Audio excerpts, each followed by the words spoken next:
Good morning. My name is Mark Swihart, and I'll be the worship associate today. Welcome to the Unitarian Universalist Church of the North Hills.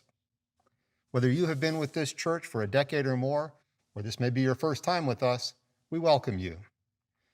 Whatever your faith, whatever the traditions of your past, we welcome you. Whatever your theological stance, welcome. Whoever you are and whomever you love, we welcome you. Wherever you come from, whatever your journey has been, we welcome you. Newcomers and guests are always welcome to participate in any of our church activities. If you'd like more information about our church or about Unitarian Universalism, please talk with our minister, Reverend Jane Thickstun. You can find her contact information at our website. Now please join us for coffee hour following the service. The Zoom link will be posted in the YouTube chat at the end of the service, or you can find it in the upper right-hand corner of our webpage. This coming Friday is the registration deadline for the mid-year Congregational meeting. The meeting is taking place on January 24th at noon via Zoom. If you haven't already registered to attend, please check your email inbox tomorrow for a second registration invitation. Pre-registration is required to attend the meeting so that the meeting is secure. The meeting link will then be emailed on January 23rd to everyone who has registered.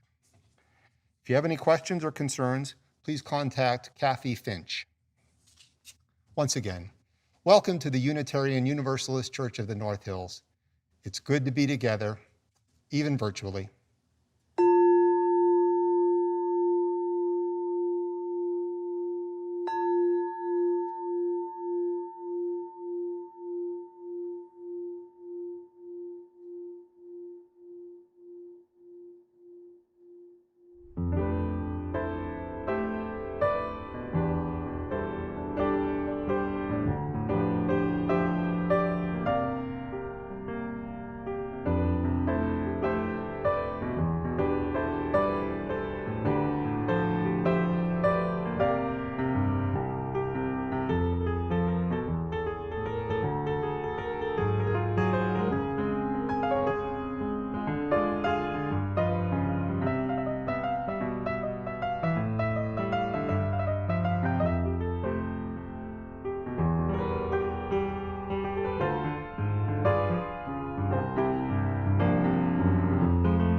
Good morning and welcome. In light of the events in our capital on Wednesday, I thought about changing the topic for today. I'm sure we're still all reeling from the way our capital and our democracy was attacked. That said, the topic of today's service might well offer a way for us to prepare to handle the difficult times ahead, as well as the troubling times we're already in. Addiction is an unhealthy way many of us deal with troubles that feel overwhelming. It provides a way to avoid dealing with difficult feelings and to avoid taking responsibility. While some avoidance techniques can be helpful in the short run, a dependence on them is harmful. The best way to handle trouble for the long run is to be connected to others. So let us join together for this hour to explore best how to handle the difficult time we find ourselves in right now. I open our time together with these words by Margaret Kipe. As surely as we belong to the universe, we belong together. We join here to transcend the isolated self, to reconnect, to know ourselves to be at home, here on earth, under the stars, linked with each other. Come, let us join together in the celebration of life.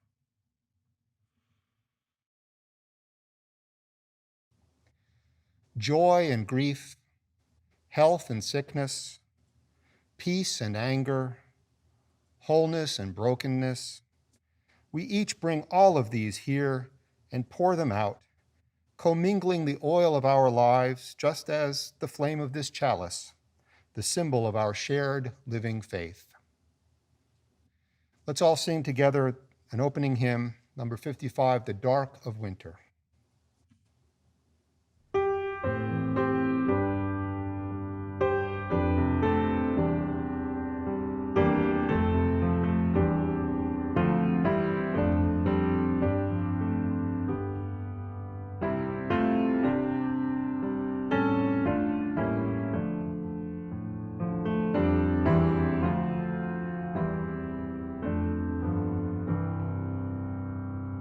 Dark of winter, soft and still, your quiet calm surrounds me.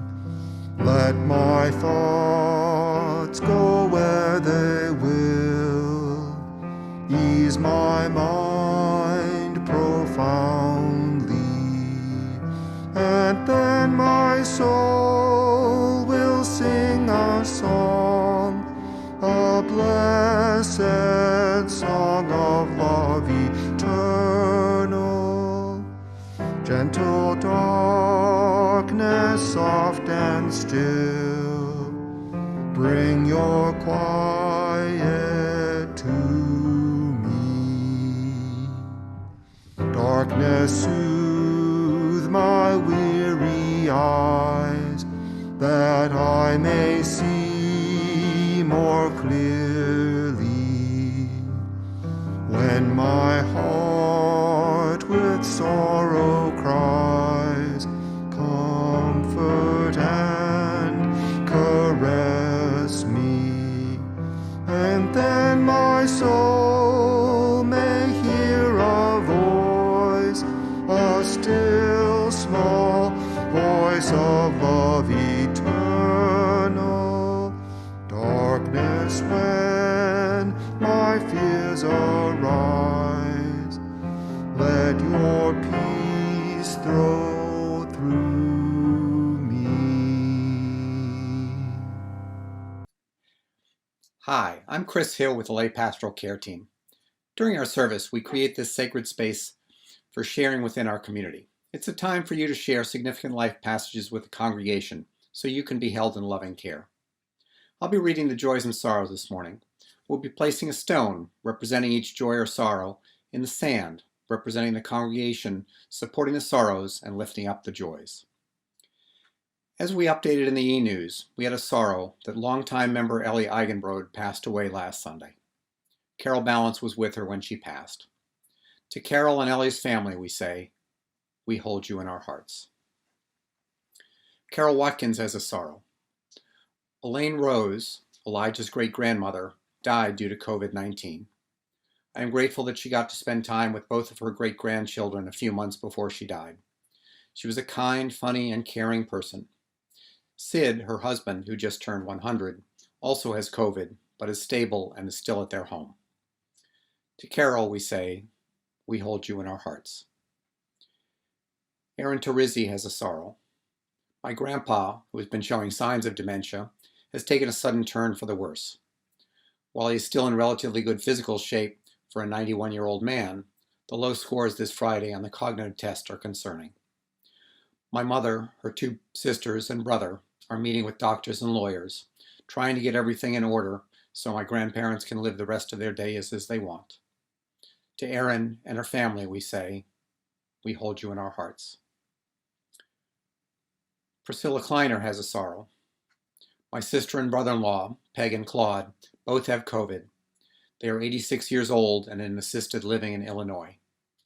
She is improving at home, but he is in the hospital with pneumonia. They are asking for prayers. To Carol, Peg, and Claude, we say, we hold you in our hearts.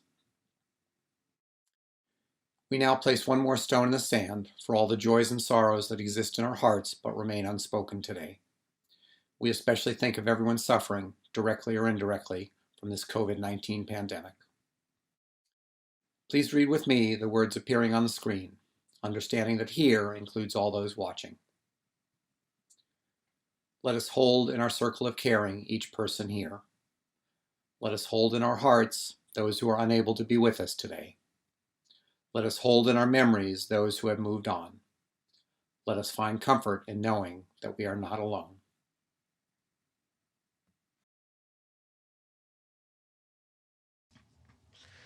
I invite you now to join me in a spirit of meditation or prayer. So please settle in a little more comfortably. Close your eyes if you wish, and allow yourself to just relax into that sacred space that you are in. Breathe in deeply. Breathe out slowly. Breathing in compassion and breathing out peace.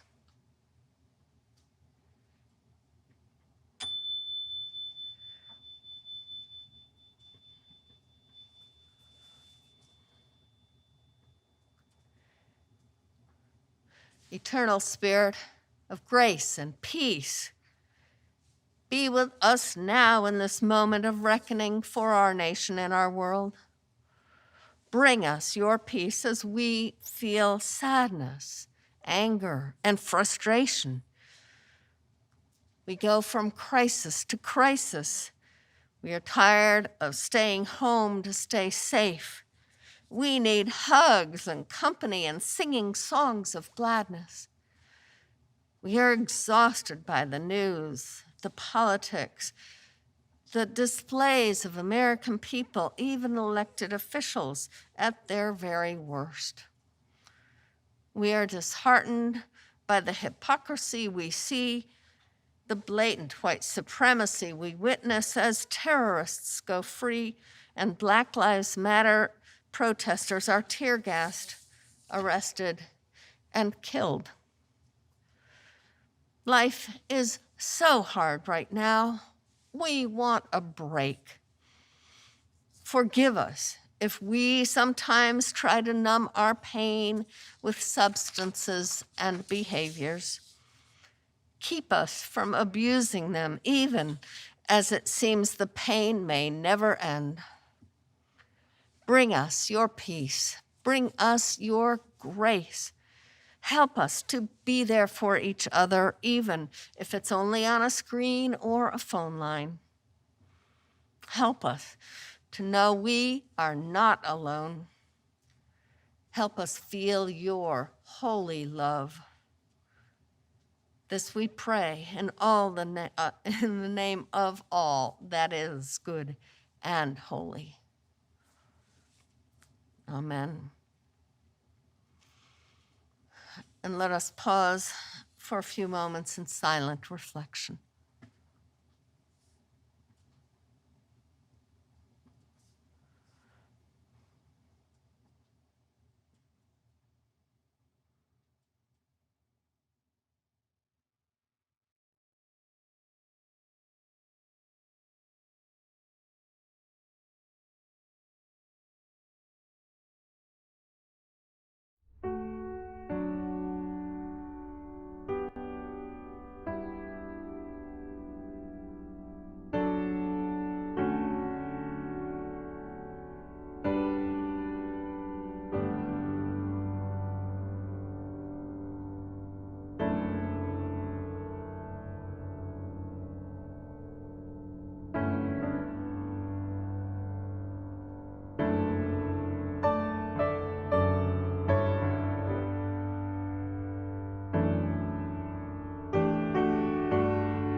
The reading today is from the November 2020 issue of Connection, a publication of food addicts in Recovery Anonymous. The writer is Glennie D. from Florida. Before I came into recovery, every vacation would involve the inevitable, I'm on vacation so I can eat this, or drink that, or forget about exercising. After all, I was on vacation. Another thing I would inevitably do is start to fantasize about what it would be like to live there, which of the houses I would like to inhabit, which of the cars I would like to take for a spin. For so much of my life, I wanted to be anywhere other than where I was, be anyone other than who I was, and have any other life than the one I had. My biggest hope in life was that someone, anyone, would come along, pluck me out of my skin, and tuck me into some thinner, sleeker, more beautiful skin. I had no gratitude, no appreciation of what I had, no sense that things might get better, no higher power. In short, no recovery. This vacation was a very different experience. I was on vacation, which meant no agenda, no responsibilities. But the difference this time was that I was aware from the get-go just how much appreciation and gratitude I had for the opportunity to be in this beautiful place. At no time during those 8 days did it occur to me to eat or drink anything that was not part of my food plan. It's not that those things weren't available, they were, in abundance, but they were not options. I worked my tools and took care of myself. The setting was different, yet I did all the same things I had been doing on a daily basis for the last 10 years, the things that kept me sane. The very best part for me was that never once did I fantasize about living there, nor did I want to stay and continue to have no responsibilities. After 8 days, I looked forward to getting back to my life, the one that I have, the one that I am in, the one that includes laundry, dishes, a job, and responsibilities, the life that recovery has given me. I love my life and am eternally grateful for what I have. I wouldn't change a thing.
boy, here we go.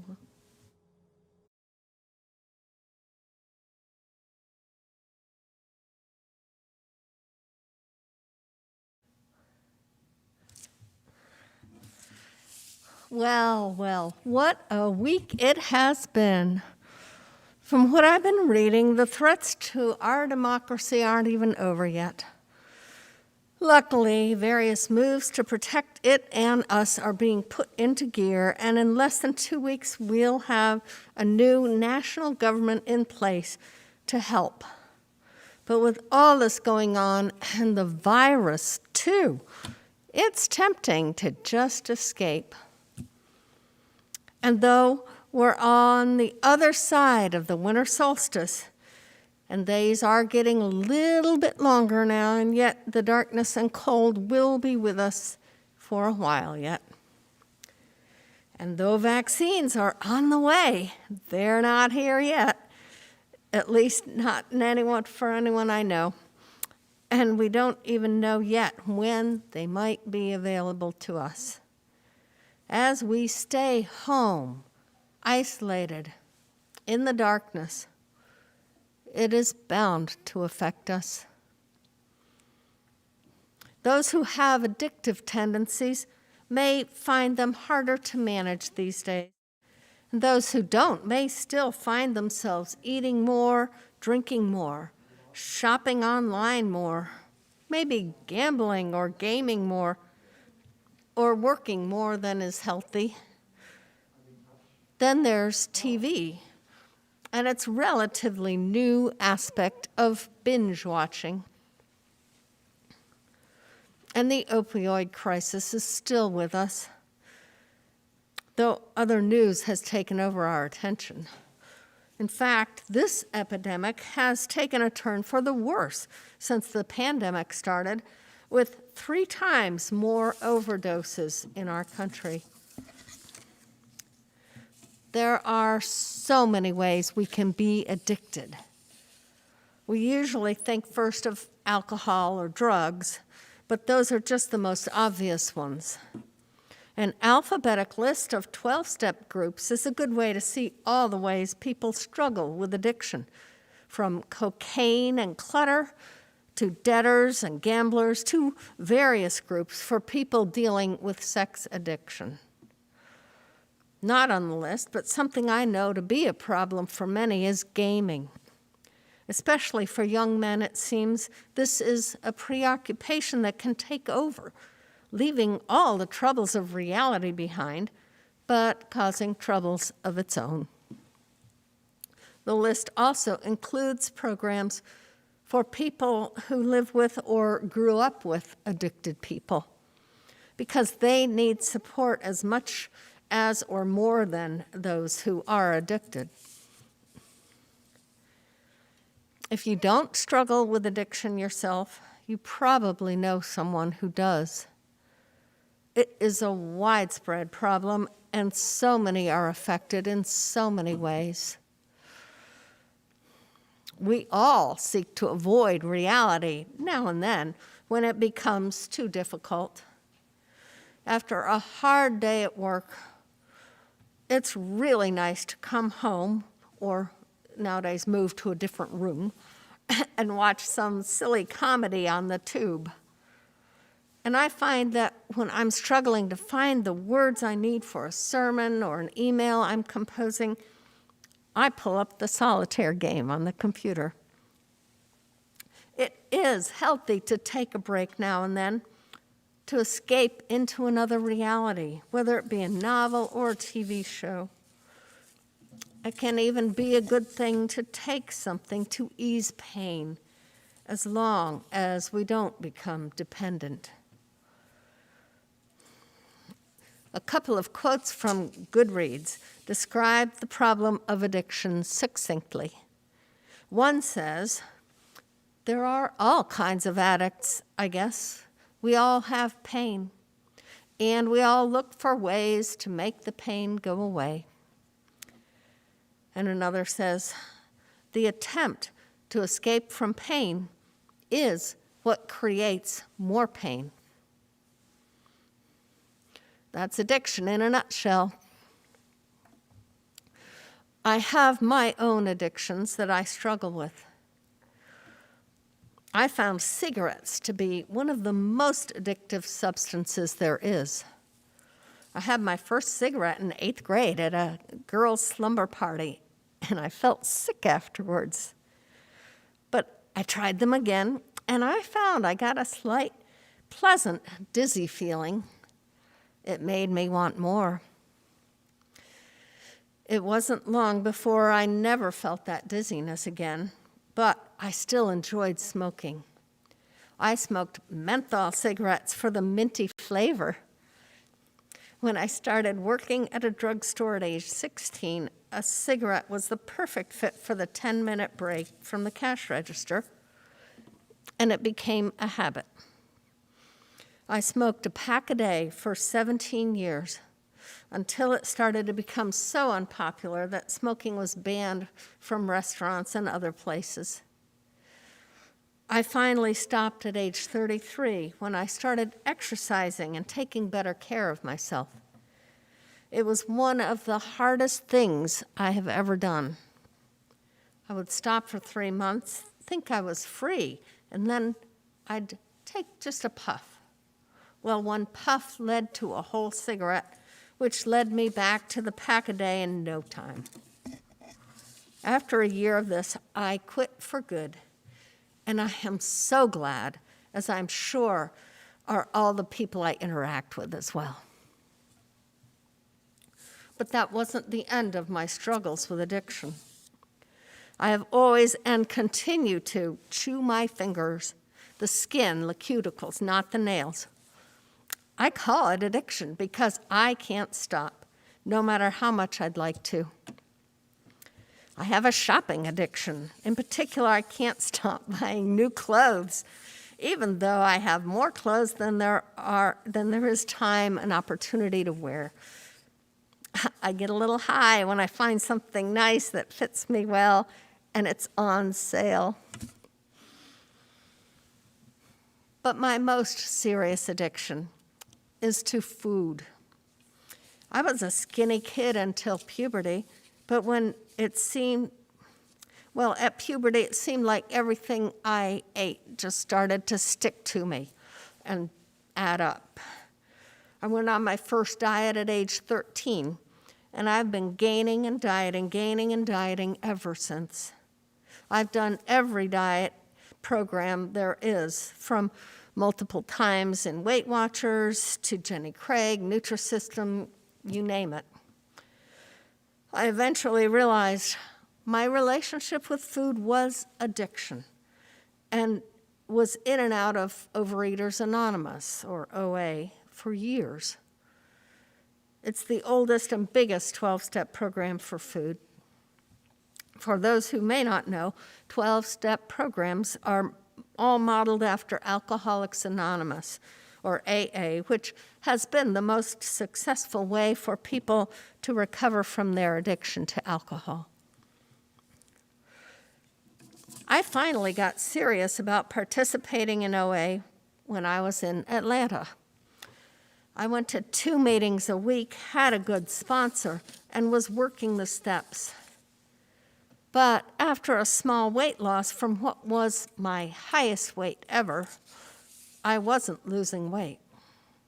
In OA, you choose your own food plan, and I had made it work for a while earlier, back in the late 90s, with just no sweets, no snacks. I started to tweak my food plan at this point, adding no seconds, no drinking alone, maybe more, but it just wasn't working well. At a weekend event I attended, I started to realize that maybe sugar wasn't the only culprit, and that I might have to give up flour too. That was a scary idea. Then I moved to Ithaca, New York for my next interim position, where I found a different 12-step program for food called FA, or Food Addicts in Recovery Anonymous.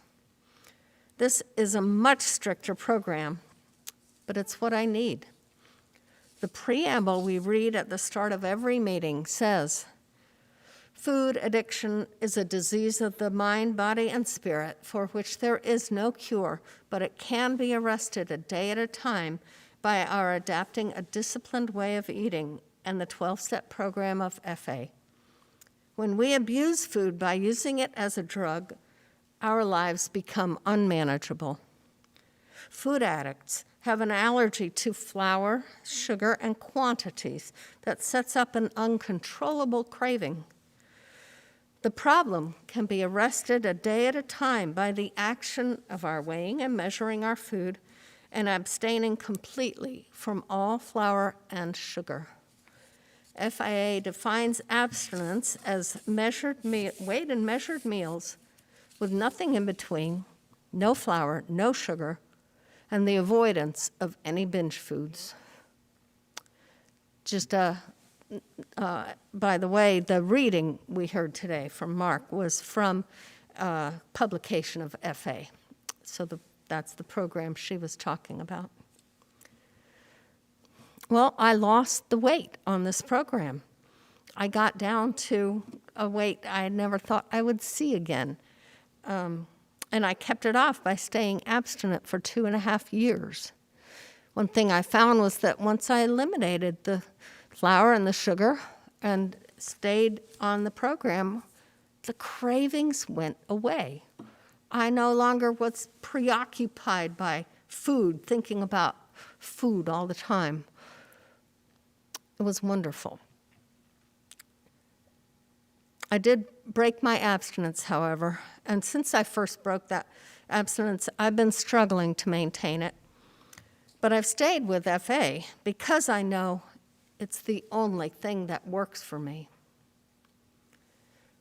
Food addiction may be a little more socially acceptable than alcohol or drug addiction. Perhaps it doesn't affect our ability to function as much as the others. But it can be just as deadly, whether it leads to obesity or anorexia or bulimia. We talk about it as a disease like alcoholism that has no cure. We talk about being in recovery one day at a time so that it's not overwhelming to think of giving up these foods forever. But it is most definitely not a diet because the addiction does not end when the weight is lost. The isolation we've been experiencing for 9 months now puts us at greater risk of addiction. There's a close tie between isolation and addiction. I'm going to tell you a story that I used in a sermon on community last year, but it's an important one that I keep coming back to, and it's especially relevant to today's topic.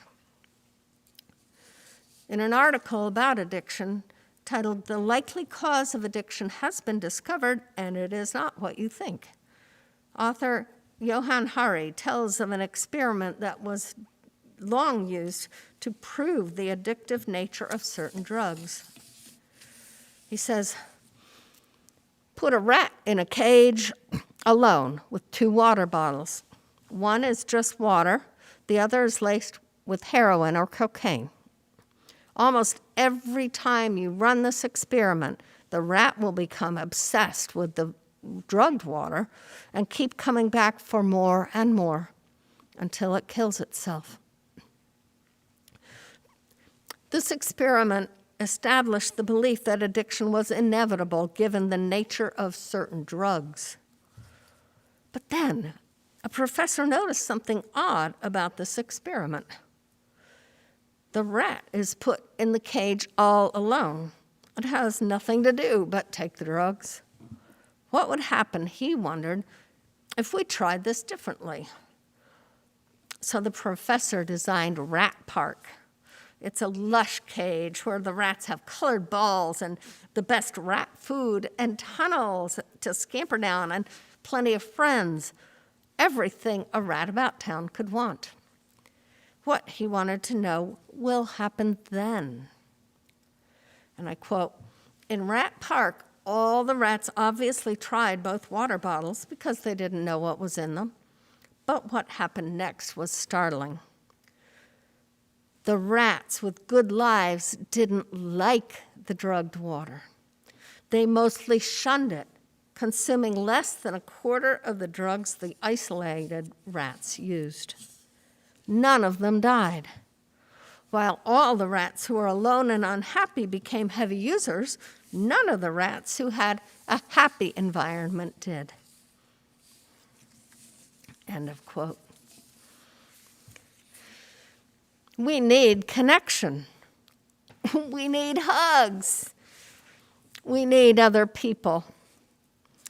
Luckily, we have a community here that can't meet in person right now, but is here for you in every other way. And we're about to launch a buddy system that will make sure you are connected to at least 2 other people in our congregation. You'll be hearing more about it soon. And meanwhile, I hope you have someone to hug, even though we can't go out and hug the whole world right now. Another way to deal with addiction and just about everything in life, frankly, is to maintain a spiritual practice. It could be meditation, prayer, walking in the woods, journaling, or reading inspirational literature. It could be anything that helps you to slow down and be present in the moment. Staying present can keep fears at bay and problems small. Remember, you only have to deal with one day at a time. These are some of the tools of my program: connecting with people through meetings and phone calls and quiet time. Other tools that I believe are helpful to everyone, whether they deal with addiction or not, are gratitude and service. An article by Harvard Health Publishing says, in positive psychology research, gratitude is strongly and consistently associated with greater happiness. Gratitude helps people feel more positive emotions, relish good experiences, improve their health, deal with adversity, and build strong relationships. Pretty good advertisement, huh? And service or volunteering helps counteract the effects of stress, anger, anxiety. It combats depression, increases self-confidence, and provides a sense of purpose. The gifts of my program are far greater than a body weight that doesn't fluctuate up and down wildly. They help me deal with the ups and downs of life calmly and with a resilience that I didn't know before I entered the program. While I would not wish for my addiction, I am grateful for the growth I've experienced in recovery. I offer to you the tools of connection, spiritual practice, gratitude, and service. I hope they serve you as well as they do me. And also, I have been in conversation with someone in our congregation about starting an informal group, not a 12-step group, but just a informal group way for people dealing with addiction of any kind to come together. Let me know if you're interested. And now please join me and Mark in singing our next hymn, How Can I Keep From Singing? Of course, the words will be on the screen.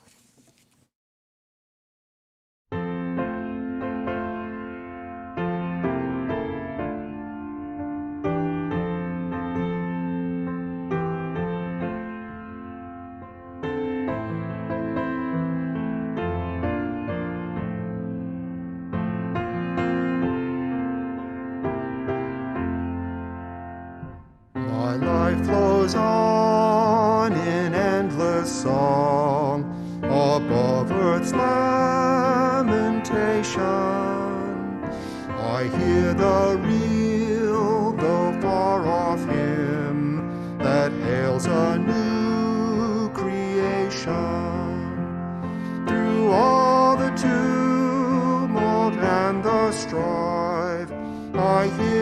music ringing, it sounds an echo in my soul.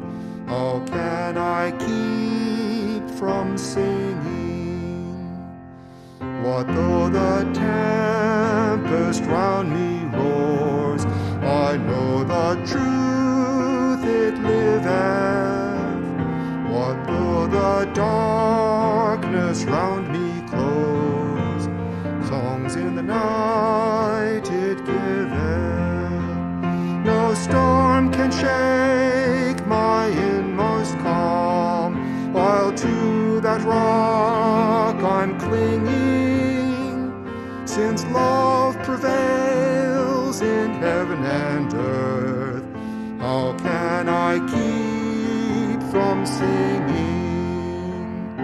When tyrants tremble as they hear the bells of freedom ringing, when friends rejoice both far and near, how can I keep from singing? To prison cell and dungeon vile, our thoughts to them are winging. When friends by shame are undefiled, how can I keep from singing?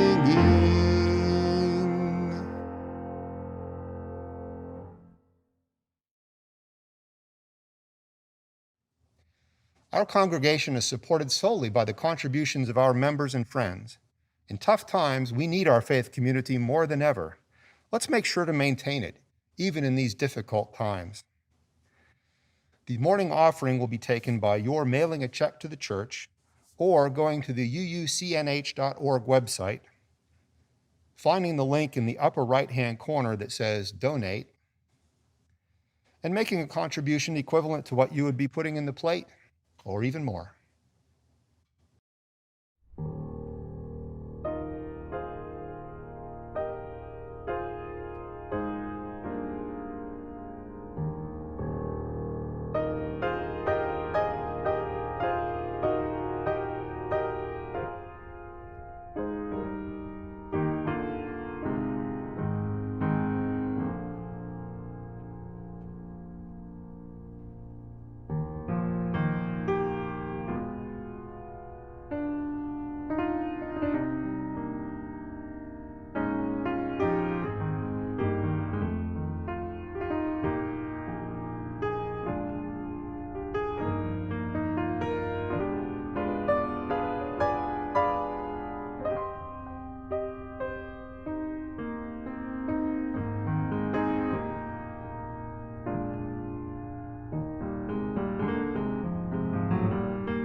May these gifts and the work of our hands and hearts give power to all we stand for as a community of faith.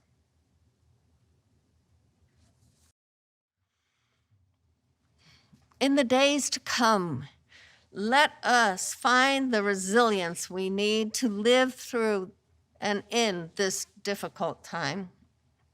May we take care of ourselves in healthy ways, treat ourselves and each other gently, and act out of love and hope rather than fear and despair. All will be well. We have each other. Go in peace. Blessed be.